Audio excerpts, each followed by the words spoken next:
ಅರಸುಗಳು, ಅಧಿಕಾರಿಗಳು ಲಂಚವನ್ನು ತೆಗೆದುಕೊಳ್ಳದೆ ನ್ಯಾಯನಿರತರಾಗಿರ್ಬೇಕು. ಲಂಚವು ಕಣ್ಣುಳ್ಳವನನ್ನು ಕುರುಡನಾಗಿ ಮಾಡುತ್ತದಂತೆ. ಎಂದರೆ ಅನಾಥರು, ದಿಕ್ಕಿಲ್ಲದವರು ಕೋರ್ಟ್ ಮೆಟ್ಟಲು ಹತ್ತುವಾಗ ಅವ್ರಿಗೆ ಒಂದು ನ್ಯಾಯ ದೊರಕಿಸಿ ಕೊಡಬೇಕು. ಆತನಿಗೆ ಯಾರೂ ಇಲ್ಲ, ಮನೇಲಿ ಗಂಡಸಿನ್ನೋನು ಯಾರೂ ಇಲ್ಲ, ಆತನ ಪರವಾಗಿ ನಾನು ವಾದಿಸಬೇಕು ಅಂತ ಯಾವ ಲಾಯರ್ ನಿಂತಿದ್ದಾರೆ ಬೇರೆ, ಯಾವ ಅಧಿಕಾರಿಗಳು ನಿಂತಿದ್ದಾರೆ, ಯಾವ ಪೊಲೀಸ್ ಅಧಿಕಾರಿಗಳು ಅವ್ರಿಗೆ ಸಹಾಯ ಮಾಡೋರಿದ್ದಾರೆ ಬೇರೆ. ಇದ್ದರೆ ಶ್ರೇಷ್ಠ ಬೇರೆ, ಇಲ್ಲದಿದ್ದರೆ ಅವರ ಕೂಡ ಕೂಗು, ಅವರ ಕೂಡ ಶಾಪವು ನಿಮ್ಮ ಜೊತೆ ಮಿಶ್ರಮ ಆಗುವಂಥದ್ದಾಗಿದೆ ಬೇರೆ.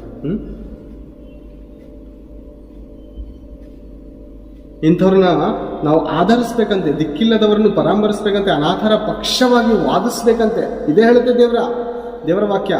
ಅನಾಥರ ಪಕ್ಷವಾಗಿ, ವಿಧವೆಯರ ಪಕ್ಷವಾಗಿ ವಾದಿಸಿರಿ. ಎದುರುಗಡೆ ಇರುವಂಥ ಮನುಷ್ಯನು ಎಷ್ಟೇ ಲಂಚ ಕೊಟ್ಟರು ಒಪ್ಪಬೇಡಿರಿ, ಕೈ ಉದರಿರಿ. ದೇವರು ಇದ್ದಾನೆ. ನೀವು ಇಂಥ ಶ್ರೇಷ್ಠ ಕೆಲಸವನ್ನು ಮಾಡಿ ಅವ್ರಿಗೆ ಸಹಾಯಕರಾಗಿ ನೀವು ನಿಲ್ಲುವಾಗ ನಿಮ್ಮ ಜೊತೆ ದೇವರಿರ್ತಾನೆ, ನಿಮ್ಮ ಮನೆ ಕುಟುಂಬದ ಜೊತೆ ದೇವರಿರ್ತಾನೆ. ಯಾಕಂದರೆ ನೀವು ಕಾಪಾಡ್ತಾ ಇರೋದು ದೇವರ ಮಕ್ಕಳು. ಬಡವರಾಗಿದ್ದವರು ಯಾರಾಗಿದ್ದಾರೆ? ದೇವರ ಮಕ್ಕಳು ಪ್ರೇರೆ. ದೇವರು ಬಿಡ್ತಾನೆ ನಿಮ್ಮ ಮನೆ ಕುಟುಂಬವನ್ನು, ದೇವರು ಕಾಪಾಡ್ತಾರೆ. ನಿನ್ನ ಮಗನು ಆಕ್ಸಿಡೆಂಟ್ ಆಗೋದ್ರಿಂದ ತಪ್ಪಿಸ್ತಾನೆ.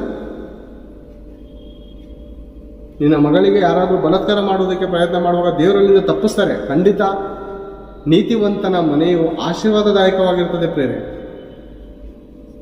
ಆಶೀರ್ವಾದಪೂರ್ಣವಾಗಿ ದೇವ್ರು ಕಾಯ್ತಾರೆ. ನೀನು ಈ ಪ್ರಜೆಗಳಿಗೆ ನ್ಯಾಯ ತೀರಿಸಿಕೊಡುವಾಗ ನಿನ್ನ ಮನೆ ಕಾಯುವಾತನ ಯಾರು? ಪರಮಾತ್ಮನು ಕಾಯ್ತಾನೆ ಪ್ರೇರೆ. ಎಲ್ಲ ಅಧಿಕಾರಿಗಳಿಗೂ ಕಾಯುವಾತನಾಗಿದ್ದಾನೆ. ಆದರೆ ಈ ಜನರಿಗೆ ಏನು ಮಾಡಬೇಕು? ಸನ್ಮಾರ್ಗವನ್ನು ತೋರಿಸ್ಬೇಕು. ಮತ್ತು ಕುಲಭೇದ, ಕಕ್ಷಭೇದಗಳನ್ನು ಉಂಟು ಮಾಡಬಾರ್ದು.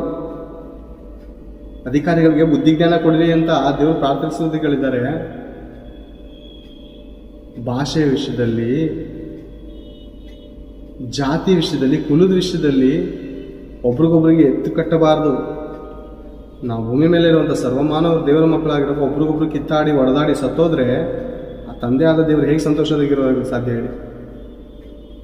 ಇಲ್ಲ ಅಲ್ವಾ? ಅದಕ್ಕೋಸ್ಕರ ದೇವರು ಹೇಳ್ತಾ ಇದ್ದಾರೆ, ಎಲ್ಲ ಅಧಿಕಾರಿಗಳಿಗಾಗಿಯೂ ವಿಜ್ಞಾಪನೆಗಳನ್ನು ಮಾಡಬೇಕು. ಹಾಗೆ ಮಾಡುವುದು ರಕ್ಷಕನಾದ ದೇವರ ಸನ್ನಿಧಿಯಲ್ಲಿ ಮೆಚ್ಚುಗೆಯಾಗಿಯೂ ಯೋಗ್ಯವಾಗಿಯೂ ಅದೇ.